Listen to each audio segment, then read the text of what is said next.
So I see our numbers are still growing just a little bit, but in order to respect everyone's time, I will kick us off. Just to start, I'll introduce myself for those who don't know me. I'm Lisa Schechtman from USAID, and I'm here as the chair of the Program and Strategy Subcommittee of the Steering Committee, which includes the High-Level Political Dialogue Working Group that has been leading all of our planning for the upcoming sector ministers meeting that we're here to kick off today.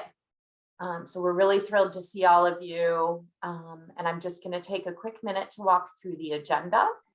And then I will turn it over to Katarina, our fearless CEO.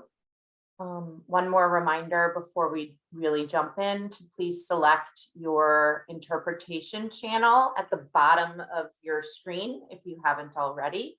Just scroll over and you'll see the menu option pop up across the bottom. So we will start with opening remarks from Katarina, and then Lucinda from the Secretariat will walk us through the theme of the sector ministers meeting for the spring of 2022.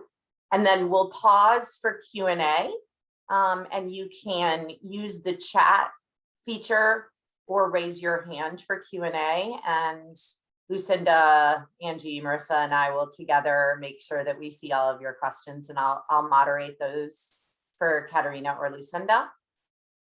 Then Satali will walk us through the preparatory process at the national level, and we'll pause again for Q&A before we have closing remarks from our colleague from the Government of Indonesia, which is generously hosting the 2022 SMM.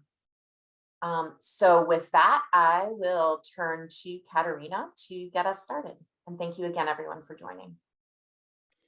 Thank you so much, Lisa, and welcome to everyone. Maybe I should say this in different languages. Welcome, bienvenidos, bienvenidas, e bem-vindas e bem-vindos. Okay. Now I'll go back to English, it's a bit easier. So good morning and good afternoon and good evening to all of you who have joined this webinar. We are very, very pleased to have you with us today for kicking off the preparatory process of the 2022 sector ministers meeting. I must say we have truly missed these kickoff webinars of high-level meetings and have been patiently or impatiently waiting for a long time to be able to organize this one. It means we will have finally our sector ministers meeting taking place, and we are keeping our fingers crossed and hoping that the meeting will be face-to-face. I think we are all really looking forward to it. We are also honored to have with us representatives of the Government of Indonesia, who, as Lisa Schechtman mentioned, are hosting our meeting. And of course, warm greetings to our UNICEF colleagues who are representing the other co-convener of the SMM. As you all know, our global targets to secure universal access to water, sanitation, and hygiene are far from being on track. The JMP, as you know, the Joint Monitoring Program of WHO and UNICEF, has released the most recent figures, concluding that 25% of the world still lacks access to safely managed drinking water. Almost half of the world still lacks safely managed sanitation, and 2.3 billion people cannot wash their hands with water and soap, which, as we all know, is a basic behavior that has been on the news and making headlines in the past 18 months since the pandemic started, precisely because it is a deterrent of this and future pandemics. And the numbers that I refer to you, the 2 billion people without access to water, the 3.6 billion people without access to sanitation, they don't even take into account any possible setbacks or that happened due to COVID. And we know that they happened. This year or next year, the SMM will come at a challenging moment where we are facing different types of crises. On the one hand, we all now continue to live through the COVID pandemic, and in many of our countries, the health impact of the pandemic is still being experienced on a daily basis, including or in particular due to the vaccine inequalities. On the other hand, we are seeing serious economic repercussions of the pandemic on countries, on people, on businesses, and obviously the sector across the world. According to the World Bank, COVID might add as many as some additional 150 million extreme poor by the end of this year.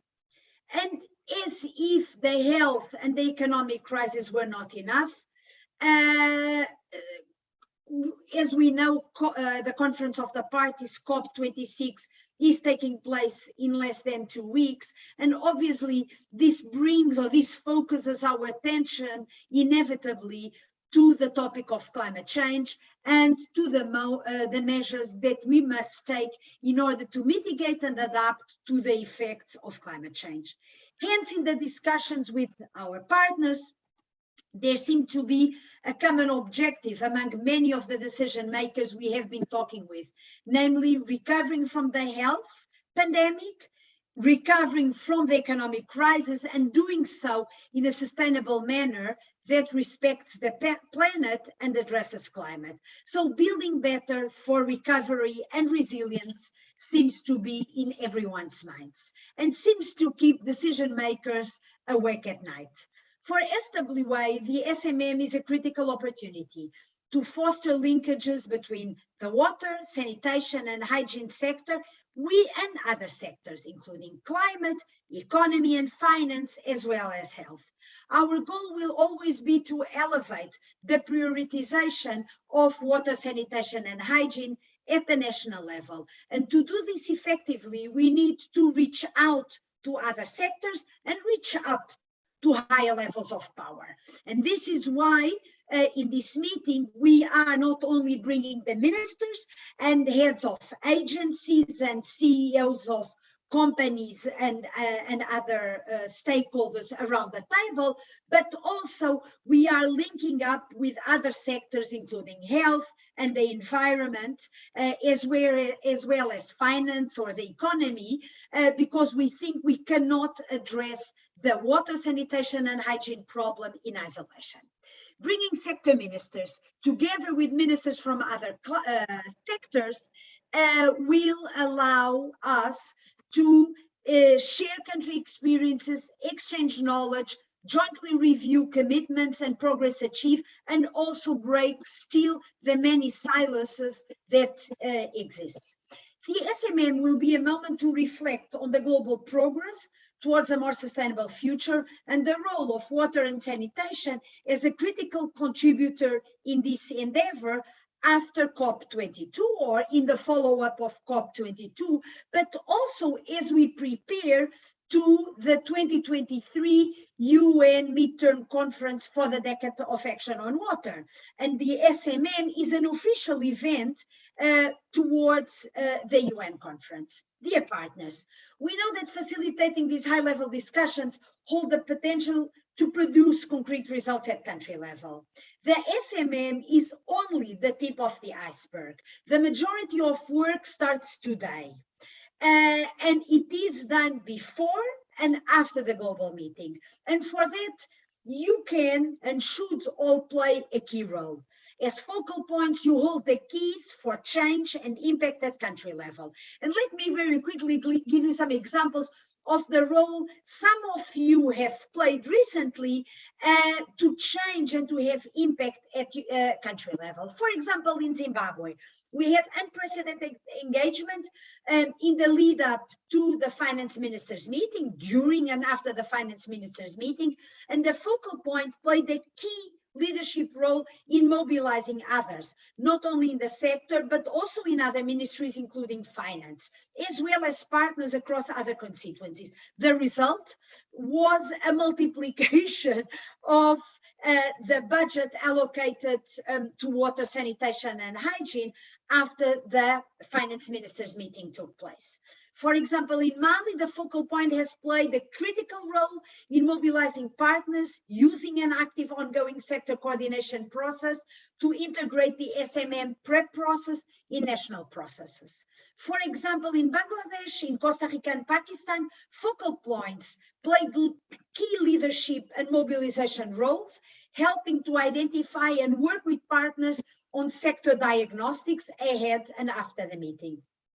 When it comes to the intersection between WASH and climate, in Congo, for example, focal points have worked on the integration of WASH into the national determined contributions. And WASH now occupies a key role in the final NDC document. Again, in Zimbabwe, we have worked with focal points to provide input on their nationally determined contributions and their climate financing concept note in order to make sure that WASH is one of the priorities in the NDC, and WASH is now one of the priorities in the NDC. We have worked with countries in Latin America, as well as with all countries in Portuguese, with all of the Portuguese-speaking countries, to facilitate discussions on the integration of water, sanitation and hygiene and climate, with a focus on climate risk vulnerabilities. Making sure that we seize the opportunity of an SMM to achieve change and momentum for the sector at country level is a hard task. But it's also a fundamental task. It's critical that we work together to prepare well for this meeting and ensure that we capitalize on this opportunity. We haven't had one for 3 years.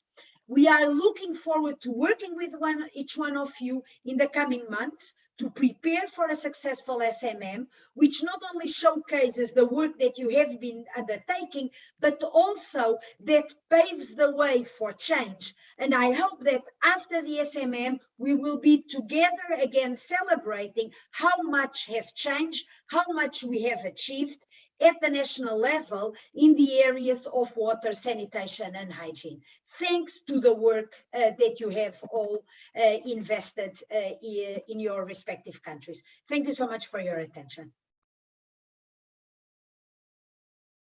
Thank you so much, Katarina. As always, you inspire us to action, and we are very grateful. To keep us moving, I'll now turn to Lucinda, who will walk us through the theme of the 2022 SMM, and then we will pause for your questions. Thank you, Lisa, and welcome everyone. It's great to see you all here. As Katarina has said, the world's at an inflection point. The world continues to face the worst global health pandemic in over a century, and the resulting economic repercussions from that pandemic amidst a climate crisis that's been festering for decades. And it's a critical moment for us to consider how to build forward better. And this is the theme of our next sector ministers meeting. We all know that water, sanitation, and hygiene are essential parts of sustainable recovery. Preventing future pandemics and the consequential impacts that they wreak on economies and livelihoods means that we must chart forward concrete strategies for the quadrupling of progress that Katarina just mentioned from the Joint Monitoring Program. At the same time, we know that 90% of climate change is happening through water-related events, which have a profound impact on the hydrological cycle, often resulting in either too much water or too little water. And our sanitation infrastructure in particular is at risk because of these realities.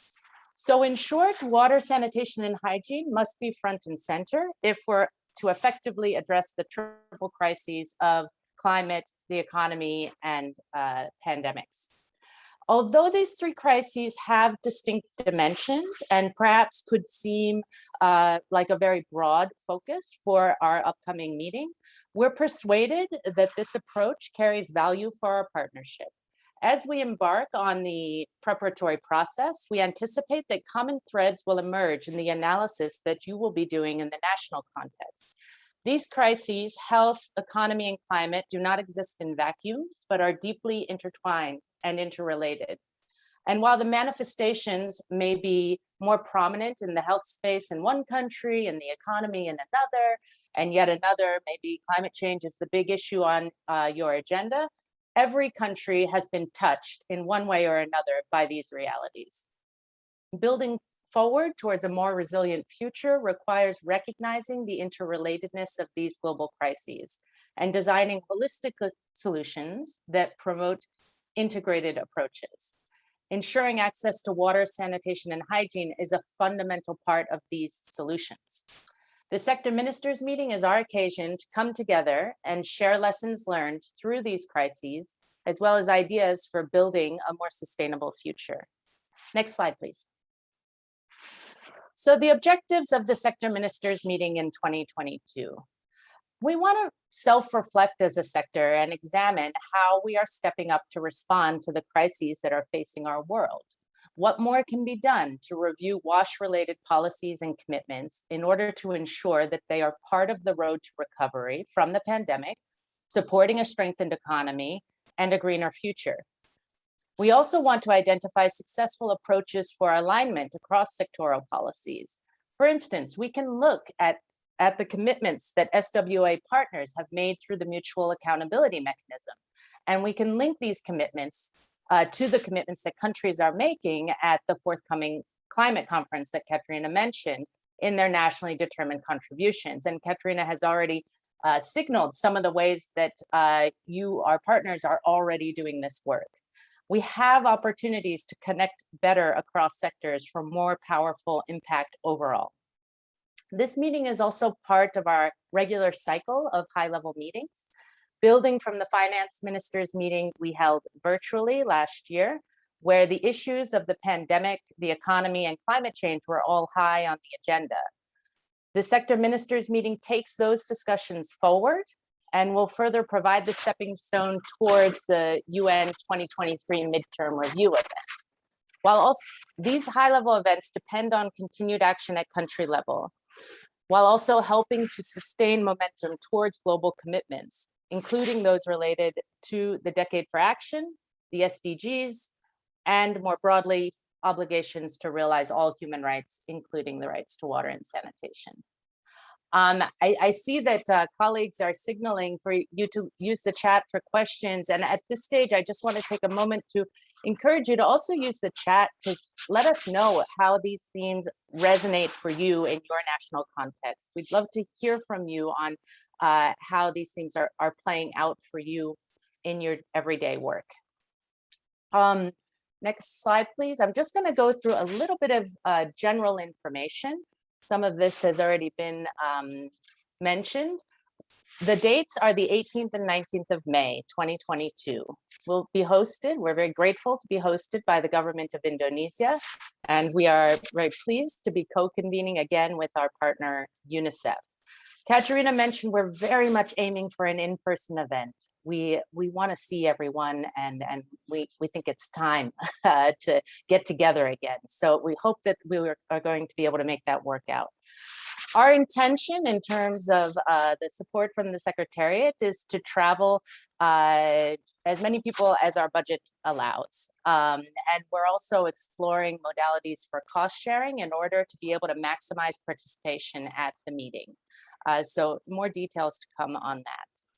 And then Lisa right at the beginning mentioned the role of our high-level political dialogue work group. I just wanted to say that the curation of the agenda and other aspects of the overall meeting preparation will be prepared by the high-level political dialogue work group, as is the standard practice for our high-level meetings. And after the questions and answers, my colleague Satali will get into a lot more detail specifically about the country level preparatory process. But before we get to that, I think it's questions and answers. Lisa, over to you. Thank you. Thanks so much, Lucinda. So we will pause here. As we said, please use the chat box to add any questions that you have. And I'll just pause for a moment. I see the request in the chat about receiving the slide deck to share with ministry colleagues. I actually don't know the answer to that, so I'll ask Lucinda or Marissa and Angie to respond. I see nods. Yes. The slides will absolutely be shared. Yes. Great. Are there any other questions or feedback? We will send the slides and all of the information that's presented, absolutely. And there will be, just as a reminder, this is only the beginning of the preparatory process. So there will be other resources developed and shared. There will be many more opportunities to receive support from the Secretariat and from the steering committee and our working groups. Are there anybody who wants to respond to Lucinda's question about whether these themes resonate for you in your country context? We'd really like to hear feedback in the chat if you have any.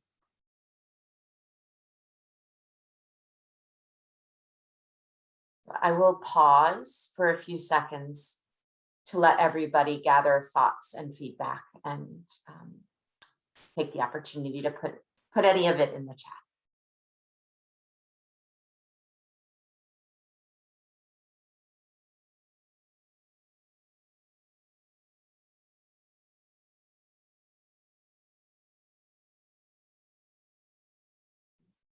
So it looks like Lucinda, you and Katerina anticipated all the questions. So I will keep us moving forward with the agenda in respect for everyone's time. So I'll now ask Satali to come on to go over the preparatory process. And then again, we'll have a pause for questions and feedback. Thank you, Ananda. It's great to hear that these resonate for Sri Lanka. It's very important for us to know that. Feel free to continue adding feedback and questions in the chat throughout. And like I said, once Satali finishes discussing the preparatory process, we will have another chance to pause and discuss. Satali, over to you.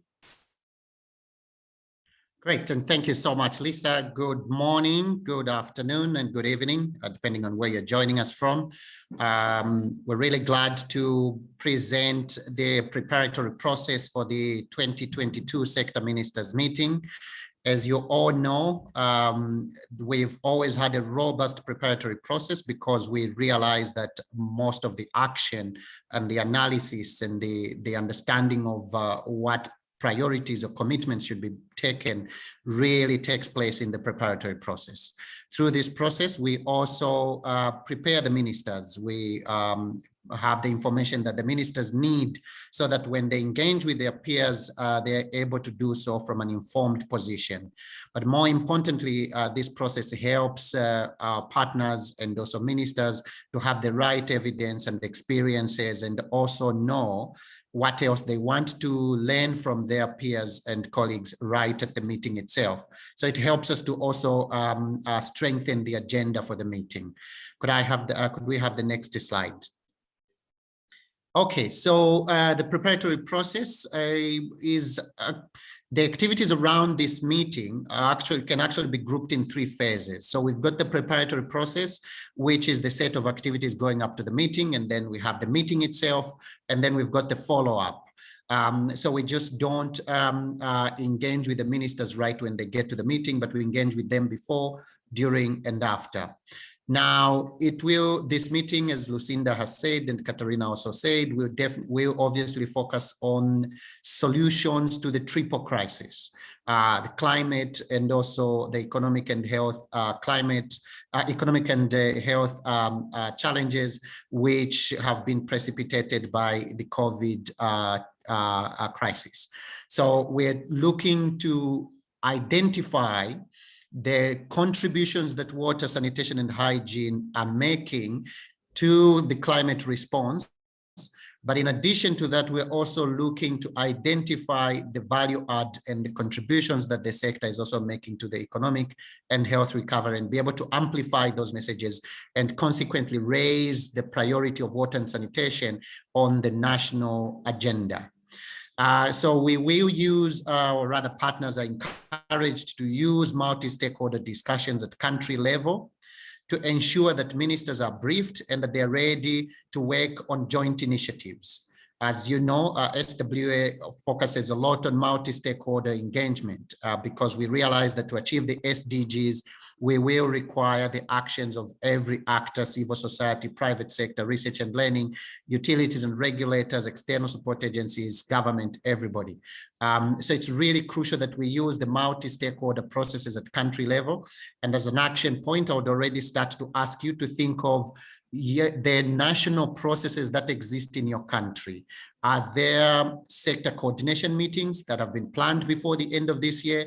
That would be the perfect moment in which to use as the entry point for the sector ministers meeting.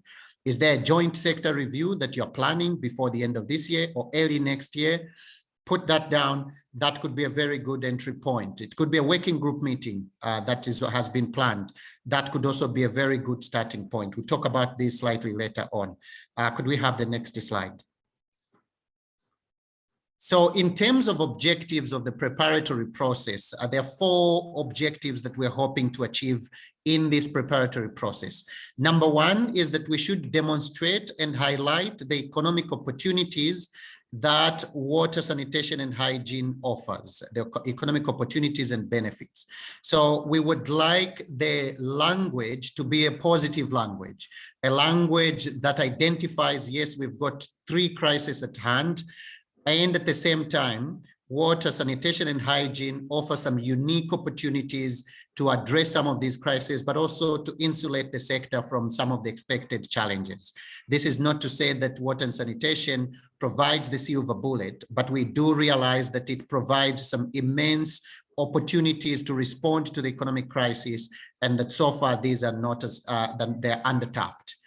And then the second objective is to mobilize political leaders so that they can identify and agree on follow-up processes on their own commitments to climate change. As Katarina and Lucinda already mentioned, we're doing this key.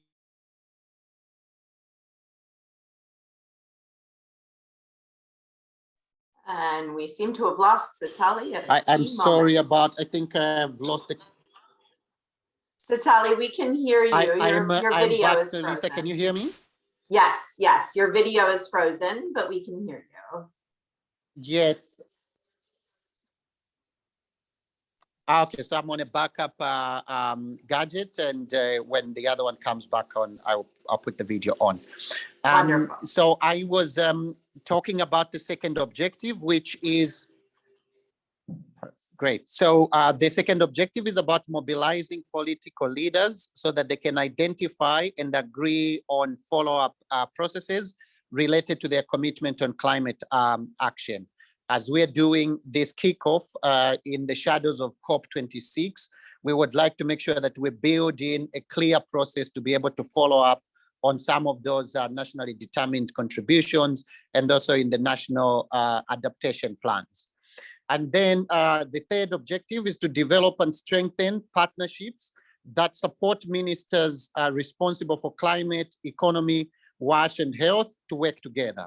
So we're looking to strengthen partnerships that ministers can use in order to respond to the challenges that we're seeing around climate and around the economic and health recovery. And the fourth objective is to secure long-term engagement from participants and also different stakeholders. And this is where we're linking with the mutual accountability mechanism. This is where we're linking with the commitments that we hope that partners can be able to identify and table or review if they've already tabled those commitments. Can I have the next slide, please?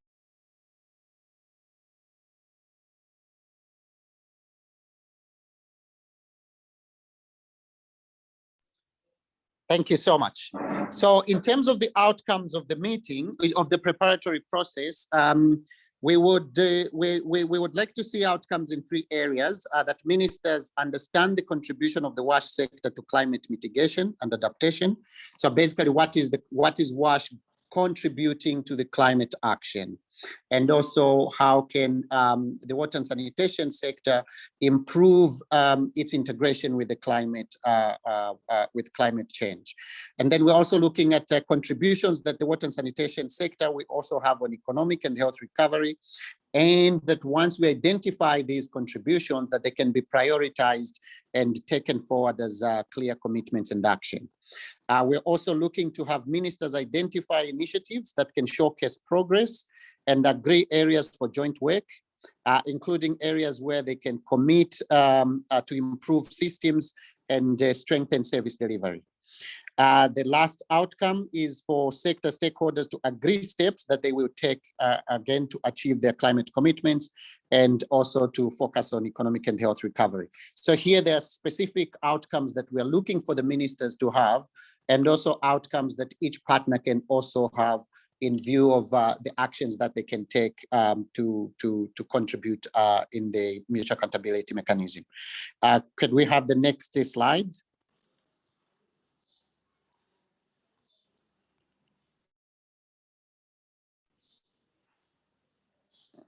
Okay. So we are looking now at the output for the preparatory process. There, at the country level, there is one main output, which is the country overview document. This is a short document which should summarize the key messages and the key information that the ministers should know before the meeting. And they will also use this document to engage in the different activities, or rather in the different ministerial dialogues at the meeting itself. We're proposing that this country overview should have 4 components to identify the solutions that the sector should focus on, and that it should also highlight the key analysis that the sector would have done in terms of the gaps that exist at the country level, and in terms of the priorities that can be taken forward, and turn these into the actions that the country can take. We will be suggesting a short outline that countries can use in preparing this country overview. What is crucial here, I just want to reiterate the point that Lucinda made, which was that we're talking about a triple crisis: economic and health crisis, but also the climate crisis. Now, the different countries will be are facing these 3 issues differently. So we would like the sector analysis to dictate and build on the national context in terms of where you see your key areas of action to be, and also where you see your key opportunities to be, so that when you're presenting to ministers, it is also responding to the context of your specific country. Could we have the next slide?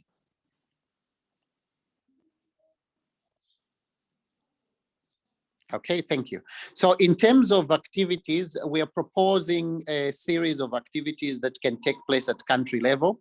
And these activities include, in terms of how we think it's really important for the ministers to actually engage, we're proposing that there should be interministerial dialogues as this meeting goes, looks at aspects that might be in the jurisdiction of the Minister of Climate, the Minister of Environment, Minister of Health, Minister of Economy. It is important that ministers that are responsible for these areas also come together ahead of the meeting. They understand the bottlenecks, and that they also can jointly understand the areas where they can take action. So we are proposing these interministerial dialogues. There could be 1, there could be 2, they can happen in form of a half-day seminar. It could be behind the curtains meeting involving these ministers. There could be a press angle to it in terms of involving the media. But what is important in terms of the bottom line is to ensure that the ministers are brought together. They see the evidence that's there, they are presented with the options, and that they discuss and they are able to provide their political leadership in terms of where they see water and sanitation making the biggest contribution, and also how they can elevate it in the national agenda. Now, for the ministers to be able to do this, and even for the ministers to confirm their participation at the meeting, they will need to be briefed about the meeting. So we're suggesting a series of ministerial briefings, one quite early on, preferably in the next few weeks before the year ends. We would ask that you secure a meeting with the minister or the ministers, brief them about the meeting, and then get a sense of what their questions could be, what issues they would like to address, and also if they can give an indication if they will be able to participate in the meeting. And then we also suggest that sector stakeholders at country level can come together to prepare the country overview. You will need some analysis there. You will need maybe one person or a group of people to put together that country overview, which can also be discussed in country discussions. We're suggesting media activities as well as TV, radio, and other press media related activities that can happen. We're also suggesting a national week of action, which can take place in a week of your choosing. It could be during the World Water Day, during that week, or it could be in another week, but we're suggesting that this could be a week which is a hive of activity, where you engage with the ministers, maybe take them for a field visit, let them get a first-hand experience of climate change and its impact on water and sanitation systems, or they could visit health or economic related places where the impact of these crises is visible. And we would really encourage that whenever these happen, that they can also focus on how multi-stakeholder engagement can help to resolve those challenges. And then could we have the next slide, please? Yes, thank you so much. So here I want to go into the details just to say that we are outlining in here a series of activities in terms of a timeline. We're kicking off the preparatory process today. In November, we would like to do a follow-up conversation on COP26, so we can look more at the actions, specifically on climate. And then later on in January, we would have another webinar where we would look at the solutions to these three crises that we're talking about. So we're proposing a series of activities, some of which we will run globally, and some of which will happen at national level in terms of national dialogues and preparation of the country overview. Could we go to the next slide?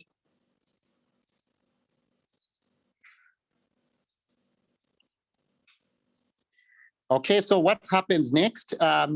Starting this week, we different colleagues in the Secretariat will reach out to different partners at country level to arrange bilateral country-by-country meetings. So we will go into the details in these meetings. We'll seek to understand the existing national processes and how they can be used to prepare for the meeting. We'll seek to get a better understanding of some of the activities that the countries might want to do, and also how the Secretariat can provide more support and how we can mobilize other partners to support what's happening at country level. For the different constituencies, we will also be having specific meetings with each of the constituencies, the civil society constituency, the private sector, the research and learning, as well as the external support agencies and the utilities and regulators. So we'll also do separate constituency by constituency meetings to go into the details. Could we have the next slide?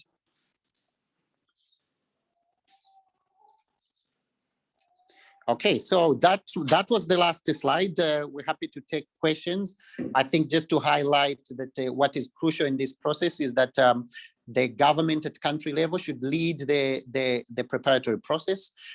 If the focal point for some reason is unable to do that, we would be happy to work with different partners to engage the government and make sure that where this process gets started in every country, starting as soon as possible.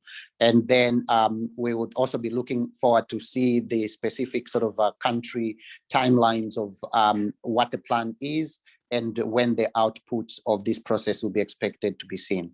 Thank you very much. And Lisa, back to you. Thank you, Satali.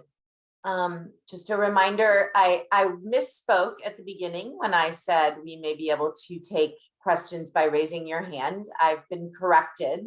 That's apparently difficult with our technology. So we do ask, please put your questions in the chat. And thank you to those who already have. think we will start with a question and comment from LAS Water. I do believe we must take the opportunity to work on a set of relevant aspects to be considered and decided by political power so they can build sound public policies on water and sanitation in their own countries, as well as to build effective regulatory system to push that policy. This can minimize the usual and inadequate gap between institutions and professionals of the sector. Katarina, would you like to respond to this? With pleasure, Very- Lisa. Yes, you. thank you so much. Thank you. Look, I would say that the raison d'être, the reason why SWA exists, and the reason why we organize our political ministerial meetings is precisely to bridge the gap between the technical expertise and the political leadership, right? And we see this disconnect very often, that we talk with the experts, and they know what the need of the sector, what many needs of the sector are, but somehow there is a gap between the technical level and the political level. And when I say political level, I don't only mean the sector minister, because very often even the sector ministers understand many of the technical issues. I'm thinking of ministers in other sectors, right? Or even heads of state, heads of government, members of parliament, well, the ministers of finance with whom we work on a regular basis. So yes, I think that this prep process towards this sector, the coming sector ministers meeting at the national level, the preparatory processes, I would say the 75 preparatory processes that will take place in our 75 partner countries will be ideal occasions to work on the identification of bottlenecks, priorities, and also solutions, right? To bring them, Citali was giving examples of what can be organized at country level, what can be brought to the media, what type of gatherings with different stakeholders, with the political power can be organized at the national level. I think that the prep process can be a very good occasion to start identifying these bottlenecks, but also the solutions as well as the priorities, and to bring them to the political power, to the decision makers. And yes, I think it's one of the tools we have at our hands to make the SMM to be useful to countries. And then also on the topic that Jaime mentioned, on the importance of working together, because it's only the way we can be successful. Well, we could not agree more. At SWA, this is what we think.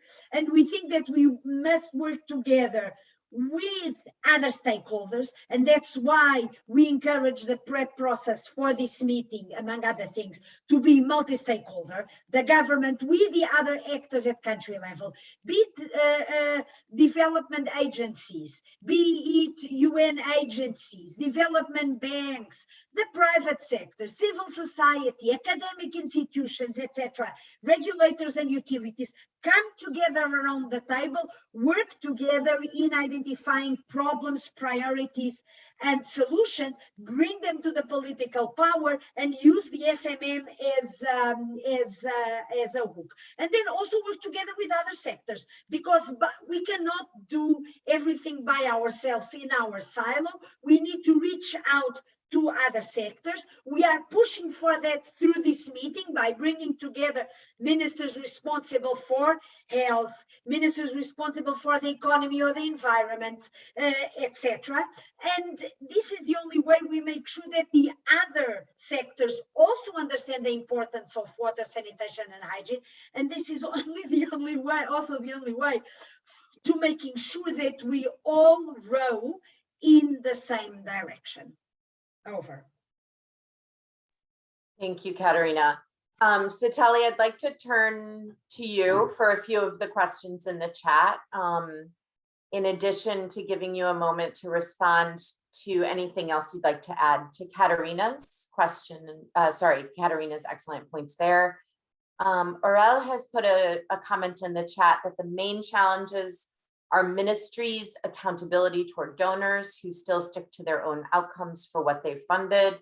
There's a range of strong arguments to be listed to convince both sides of strategies and implementation. And a second question from Aurel requesting updated data on renewed WASH ministry teams. So Satali, can I ask you to come on and kind of comment on those points, please, before we take other questions from the chat?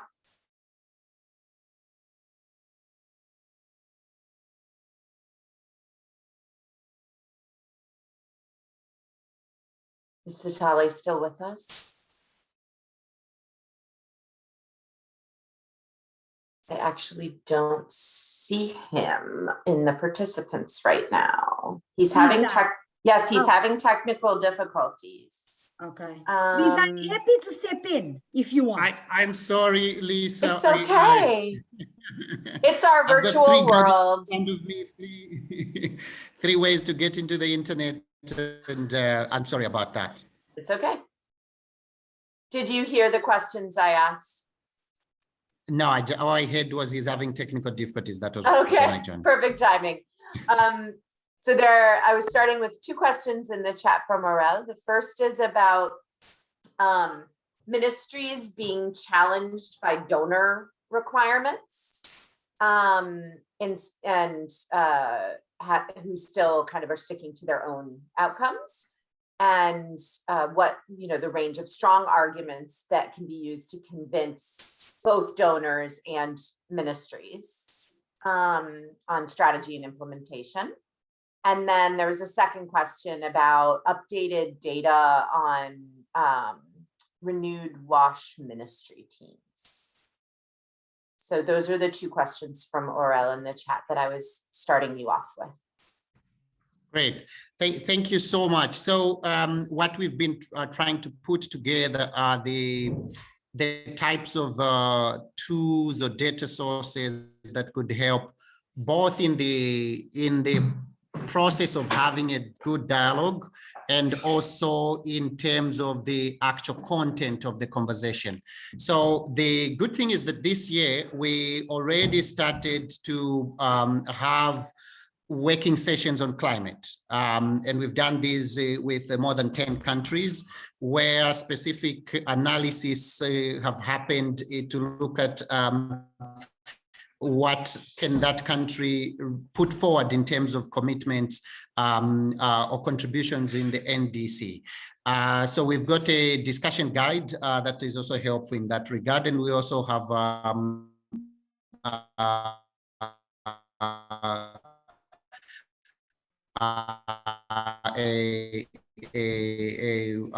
some terms of data, I think that can be specific to countries, but we do have sort of the processes that can help there. We will also have a specific set that can help for these conversations. And so that I think can contribute to this discussion. So I think that can help in that discussion. We are looking at some of the tools that can help on the economic and health recovery side, and one of the key things that could actually be helpful is some of the analysis that already happened last year in the context of the finance ministers meeting, because there were already discussions there, and some of the arguments in that regard would also be very helpful. And the finance handbook for finance ministers, that could also be very helpful tool to use for discussion ahead of this meeting. I think that we would get into some of the messaging on a country by country basis as we do the discussions going forward. And I think Katarina had indicated earlier that she might have wanted to add. Not sure if Katarina, you want to do that now or later, if you wanted to add anything to this. Lisa, actually, I wanted to add to some other questions that were raised. Is that okay? Well, I was just going to come to those. Okay, so let me introduce them just for those who benefit from hearing the interpretation. we had two questions about support at the country level for these processes. So the first is, what support does SWA provide at the country level? And then the second is a question about the expectation around who funds these activities. So for all of the country level processes, will member states or partners be funding these activities? So I will stop there. We then also have a really interesting and specific recommendation from colleagues in Nepal around mobilizing local government led by the mayors to update the ministry on what they themselves have been doing to build and strengthen partnerships between local government and central government. And I think that's a great example from Nepal that applies to many countries. So those are the three kind of more local process-focused questions that we've received. Katerina, do you want to start and then turn back to Satali to? Yes, with Great. pleasure. And Lisa, there was something I had noted down that you had asked before on how we make sure, it was one of the previous questions, I think, how do we make sure that governments, including donor governments, are convinced about the importance of investing in public policies, in the improvement of public policies, the enabling environment that we often talk about. And look, there is no miraculous formula to convince people. There is no injection, there is no vaccine that we can give to anyone to make sure that they prioritize good governance.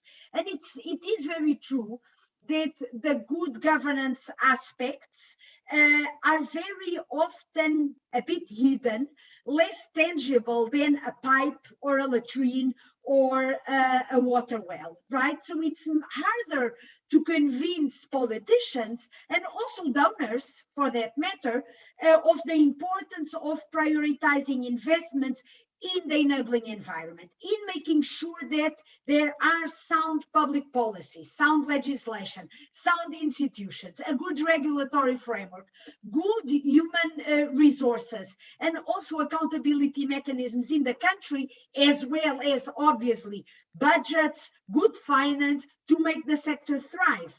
And these are the more immaterial goods without which the sector will not be able to strive. And for me, the only solution is, or the only approach that I know is to keep insisting and keep giving examples of how finance doesn't work, of how countries are unable to attract finance if they don't have a good tariff policy in place, if they don't have a good strategy for the sector in place. Make sure that everyone understands this has been the path to success in many countries, or in those countries that now have virtually universal access to water, sanitation, and hygiene. By telling the stories, by inspiring with good examples, we show the way to there where we want to be. I also think that it's very powerful to learn from other sectors. I was learning, for example, about the education policy in India and how at the beginning the focus was put in building schools, and until a minister visited the school and realized that 8-year-old kids couldn't read nor write, or 9-year-old kids couldn't read nor write. And that's when a change started to happen that moved from just having the buildings, the school buildings, to investing in quality education, in supporting the teachers, having good teachers, having meals in school, having transportations for the kids to be able to attend school. So I think it's repeating, learning from other sectors, inspiring, sharing stories. I will stop here regarding this question. Now, the other question that you asked, Lisa, was about the support at country level. I also saw this question. It was, I think, from a UNICEF country office. I don't know what you mean by support. If you mean the support that SWA will give throughout the preparatory process, if that's what you mean, we will, as you know, we have regional coordinators. We don't have many of those, unfortunately. We have what we have, and our regional coordinators are ready to work together with governments and mobilize the governments and other stakeholders in the countries to work together to develop the activities that we've talked about and put in place to develop the activities that we described, and in order also to prepare for the sector ministers meeting. So in terms of the support, we are a partnership, and the Secretariat, what it does is push, show you the tools, share with you the tools. In terms of data, as Italy was telling you, we are preparing country profiles for every single country with some data that is a good conversation starter on many of these issues. And maybe, well, maybe you go back to Italy now, Lisa, if you agree.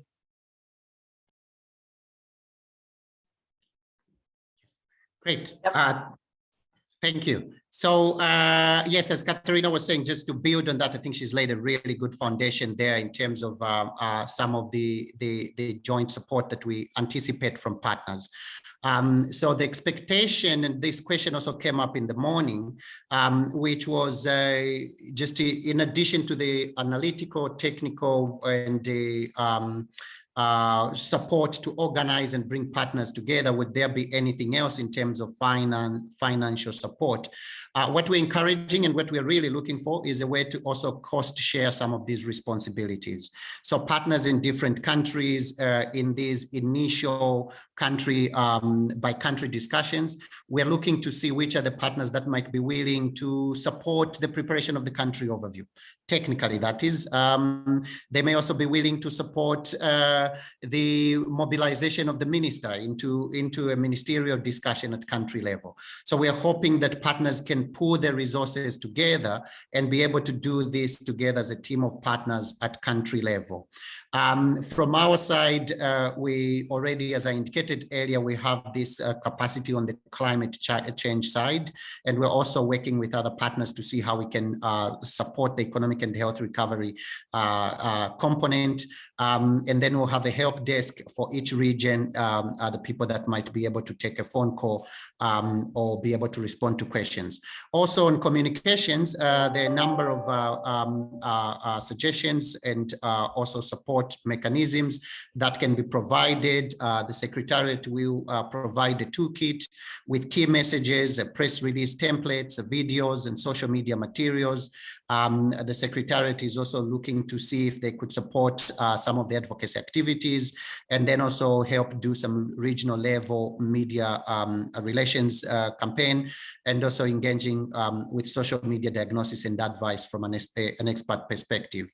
And then obviously provide the global visibility. Once you've started the preparatory process, we are happy to receive the pictures, be able to show some of those pictures, and be able to speak in social media and in other mechanisms to show what our partners are doing in different countries. And thank you so much, Lisa. I think I will end at that point. Thank you. I know we have one more slide, but we do have one last question I'd like to raise, because I think it's a really important one, about how to ensure preparation is well done at the country level, with the example of DR Congo, where there's a lot of distance between the minister, the main offices of the minister, and other parts of the country. So how can the preparatory processes account for those types of challenges and evaluate that process? So I'd just like to give you one last moment, Satali, to respond to that, because I think it's important that we remember that not everyone on this call has easy access to their ministers for a range of reasons. And what are our thoughts about how to make this work in a wide range of situations?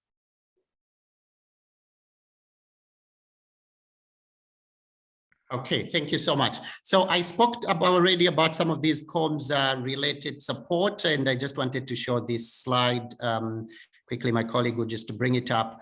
So I already mentioned the toolkit with the key messages and the press release and the templates, and also the regional level media relations campaign, the expert social media diagnosis and advice. And also at the bottom there, you've got the part of the website and also the tag that you would need to use to be part of this discussion. Thank you very much.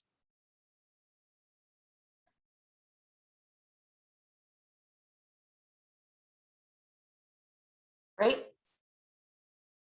Is that all for our slides and our presentation from the Secretariat? Yes, great. So we will close with a video. I know that our colleagues in the Government of Indonesia would very much like to be with us in person, but as we all know, time zones often work against us.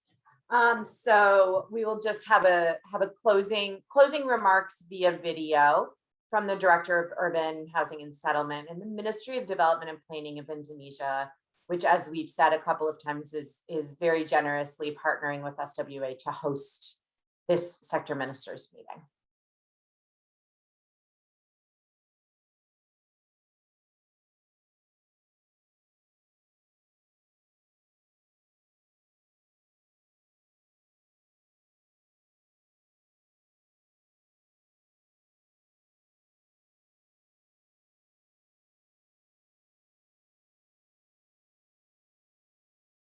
So I'm not hearing it, just for whoever is controlling the video, if you could just restart and make sure that the volume is up.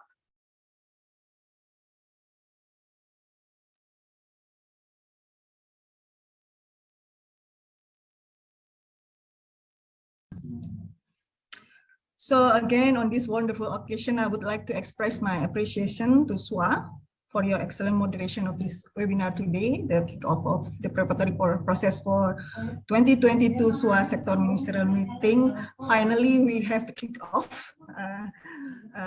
for these SMM meetings.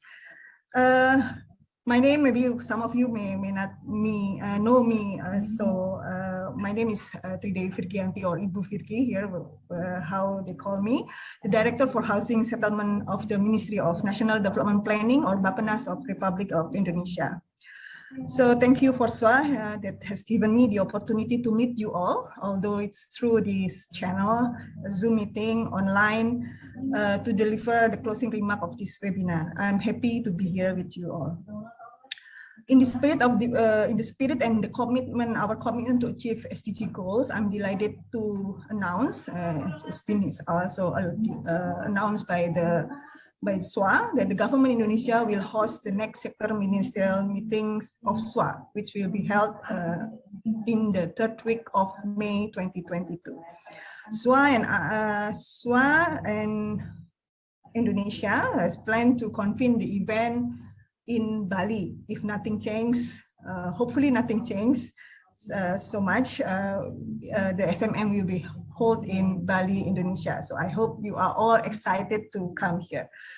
As the focal point from the Government of Indonesia, Bappenas, for SWA, I openly invite you all, stakeholders, to attend this SMM.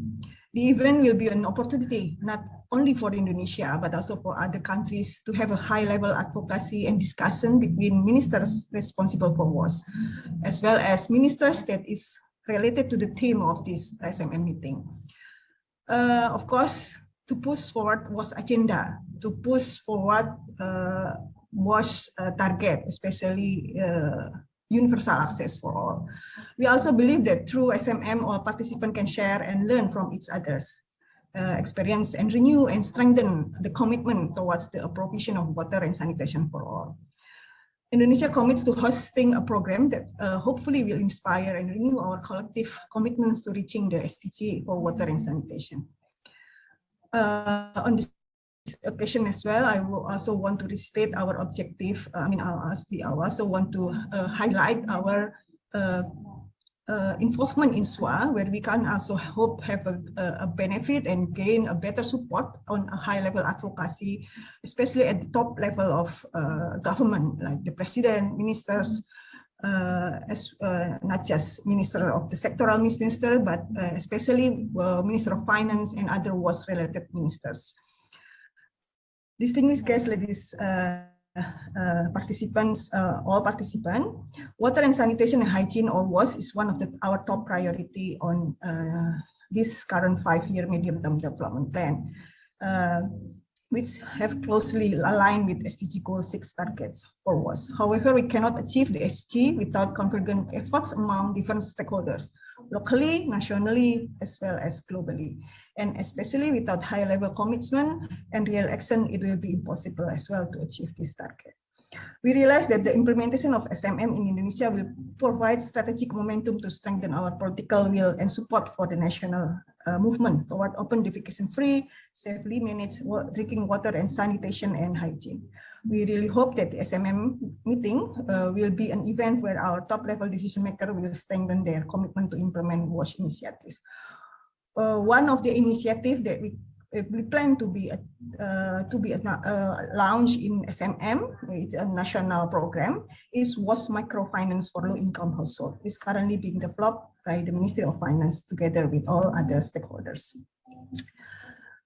We also want to announce that this SMM is in the same time we also hold a national water and sanitation conference. So it will be a back-to-back event for SMM. So we hope that it will also give a more strong commitment in terms of national commitment toward WAS target.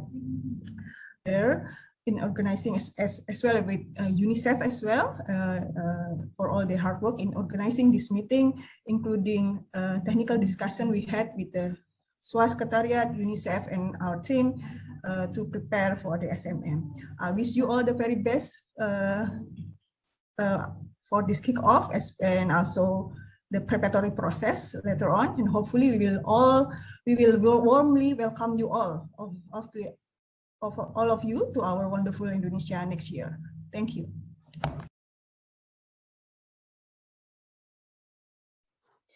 Wonderful. Well, I hope that closing remark got everybody excited and motivated to make this SMM a success.